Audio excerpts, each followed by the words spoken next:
You want me to put that on my Tudor?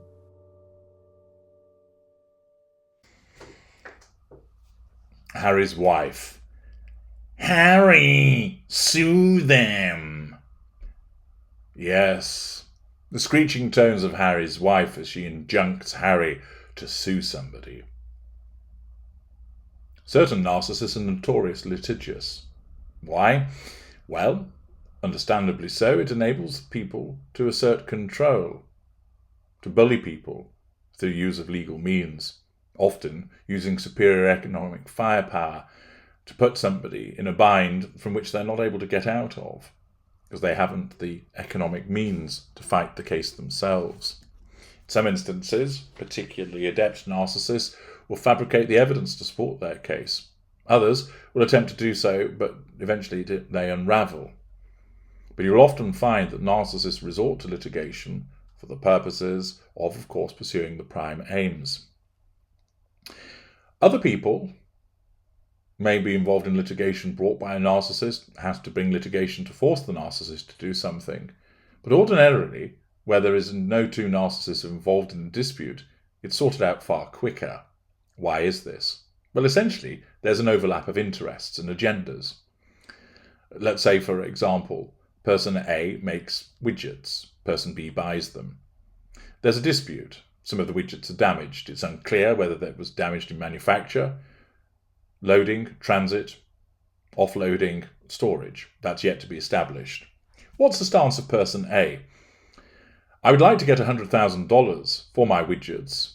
I'd also like to get on with my business and my life, but I recognise that there's a question mark over the damage, and therefore if I receive somewhere between $30,000 to $100,000 for my widgets, then I'll be content.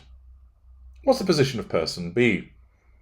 Some of these widgets are damaged. I'd like to get away with paying nothing for them and keeping the rest. However, I recognise that some form of payment will need to be made, and therefore if I end up paying something between $1 and $65,000, then I'll be content. I'd like to get on with my life and running my business. Notice that there's an overlap. Both parties want to get on with their lives, they both want to get on with running their businesses, and monetarily there's an overlap of where they would reach agreement. They settled at $55,000. They may not have even involved lawyers, or they had done so and there might have been initial trade of letters. There might have been the commencement of proceedings which have been settled. But they're able to do this because neither party has an inherent and subconscious need for control. Whereas, of course, if we make A narcissist, they will say, I want to get on with my life, I want to get on with my business, settlement will be somewhere between here and there. But also, because they're an unaware narcissist, they need control and fuel. And therefore, notwithstanding the fact that B may well put forward very fair and, based on the evidence, appropriate settlement proposals, they will be viewed by A as through the prism of his narcissism, so he rejects them. That's why it's so difficult for you to reach accommodations with narcissists when you're involved in child custody disputes, suing for money, suing for the return of property, defamation, and so on and so forth. Because the narcissist is not only using the litigation as a tool to control you, but your attempts to compromise are invariably viewed as threats to control. And that's why, in situations that involve a narcissist, the matters invariably go all the way through to trial unless it suits the narcissist to settle. Harry's wife, of course, uses litigation. We've seen that she sued Associated Newspapers Limited, the publishers of the Daily Mail, previously, but she also encourages Harry to do so by proxy. And this has been reported by Sky News, an article by Laura Bundock. Prince Harry's libel case back in court as Mail on Sunday's publisher to set out defence. Prince Harry's libel battle against the publishers of the Mail on Sunday returns to the High Court later. The Duke of Sussex won the first part of his legal challenge last year when a judge ruled an article published about him was defamatory. The story, published in February 2022, was about Harry's security arrangements in the United Kingdom. So it's hardly like they've called him some kind of child-abusing ginger ogre or such like, but rather they've criticised and commented about his security arrangements. Apparently the headline read, how Prince Harry tried to keep his legal fight with the government over police bodyguards a secret.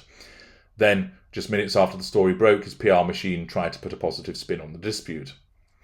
At last year's hearing, the judge considered the meaning of the words in the article. He concluded parts were defamatory, and gave readers the impression that Prince Harry was intentionally attempting to mislead and confuse, i.e., make him look like a liar. But he rejected a claim by Harry's lawyers. The article had accused him of lying. It's just the inference that he was intentionally seeking to mislead. Today, the Mail on Sunday's publishers, Associated Newspapers Limited, will give their defence to the case. Even though sections of the article were defamatory, they could argue they were justified. Since leaving his role as a working member of the royal family, the Duke of Sussex has waged war against the British tabloid press, all aided and abetted, of course, by his controller, his wife. Remember, Harry is an extension of her, and therefore what's written about him in the press is also seen to be affecting her. And you can imagine that she would be there on the sidelines egging him on. Go get him, Harry. It's the right thing to do. You can't let them treat us this way. If you don't take some action, they'll always carry on in such a manner. Much would be done to basically say, well, let's just maintain our privacy. You know, if we keep our heads down and don't get up anybody's nose, they're less likely to report on us. They'll have less information to say about us. But the problem with these two is that he, governed by her, and she, governed by her narcissism, keep popping up on their worldwide privacy tour. That means that they keep engaging in entitled behaviours which cause people to comment on them. They engage in behaviours which show a lack of accountability, which cause people to comment upon them. Of course, she relishes being commented about because it's fuel for her, save, of course, when it's challenge fuel. And in the circumstances, she then has to respond by nullifying that threat to control.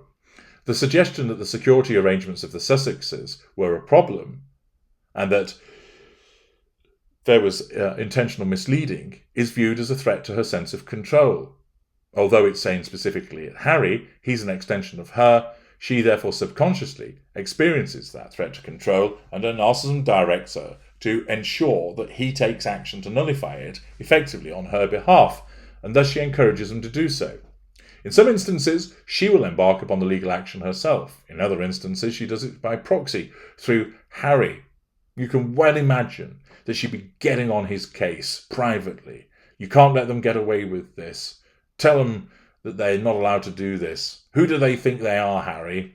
Are you a man or a mouse? Are you going to do something about this? This relates to our security arrangements. You need to get this shit sorted out. And he basically gets a hard time of it. It might be the case that Harry ordinarily would choose not to do anything about it, or that he feels that he has to do so as a consequence of the stance of his wife winding him up in this manner. He has 3 other cases also against Mirror Group newspapers, publisher of the Mirror, News Group newspapers who publish The Sun and the now defunct News of the World, and another case with Associated Newspapers. So there's plenty of opportunity for Harry and his battle, where he's doing so on proxy in relation to his wife, to carry on with court action. I'm HG Tudor. Thank you for listening.